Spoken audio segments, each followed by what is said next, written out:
For decades, Mexico was the top producer of marijuana for the North American market, but with the introduction of medical cannabis and recreational use of marijuana laws, now the farmers in Mexico are hurting so much that they are deciding to change crops, Nick. And this is a historical shift, and it only obeys to the free market. The fact that in the United States has been able to not only accept marijuana use as a common thing, more than half of the population of the United States believes that marijuana should be legal. The betterment in quality of the weed, the amount of THC that the hydroponic way of growing weed has allowed, pretty much phase out the Mexican brick weed that was the standard back in the 60s, 70s, up to the 80s, where the cartels in Mexico had the control of the trade of marijuana. But now that better marijuana is being sold at better qualities, and you don't have to engage in any way whatsoever with a criminal endeavor, you can fully legally consume marijuana of better quality. What's the point of keep producing and shipping this marijuana up north?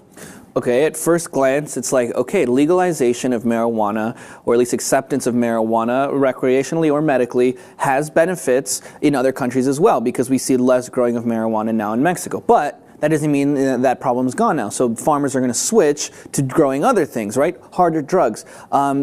Just the other day, I think it was New Hampshire that just started giving out medical marijuana cards as well. So I mean, it's this trend that we're seeing in the U.S. clearly not stopping, and I believe Mexico is actually even flirting with the idea now. Well, maybe not flirting with the idea, but that the idea of legalizing has definitely taken a little bit of a ramping up in the past few days. There's already legal precedent for the legalization of weed in Mexico. In Colombia was legalized in the medical use. So we know that these two hubs of drug trafficking in Latin America, they're shifting their laws because they took the cue from the United States that legalized marijuana, and they saw the shift. But now, not everything is gold and dandy. Now we see that the farmers are saying, well, what we do see is that now in the United States, heroin is in high demand as a consequence of the abuse of painkillers, pharmaceutical painkillers, mainly Oxycontin. And so they get addicted, they go to the streets, they try to find cheap heroin, and now they're figuring out down in Mexico that a better crop to grow is poppy seeds. So they are shifting into that, which in itself it's another problem, a bigger problem, because it's still far from being a legal endeavor and is very profitable. The more illegal it is, the more profitable, and with the spike of addiction here in the States, it's a fertile ground.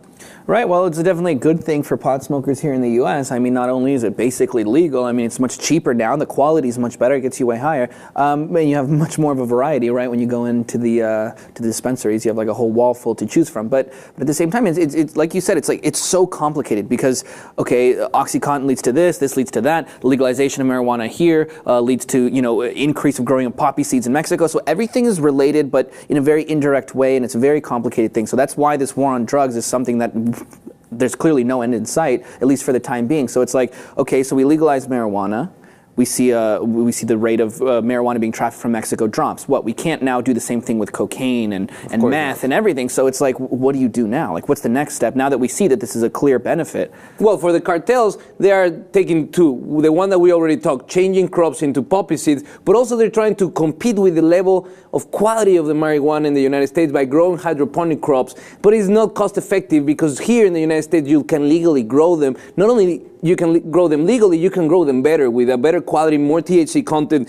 Now, just to give you an idea, from 2013 to 2014, which we have the numbers, the legal market grew from $1.5 billion to $2.7 billion. Wow. Money that was taken away from the black market into the legal market, money that is being translated into taxes in the case of Colorado, but in the case of the government in Mexico, they've seen the decrease also in the border and in the crop destruction, because in Mexico, just this year, they were able to eradicate only 12,000 acres of marijuana crops compared to the 44,000 acres of last year. The same thing is happening at the border, where they're seeing about a third of the amount of marijuana seized at the border. So we know by these numbers that it's a reality that in Mexico, they're farming less and less marijuana because it's not a business. And I think this is one of those positive aspects of a conscious, legal way of consuming marijuana, cutting out from the equation the black market.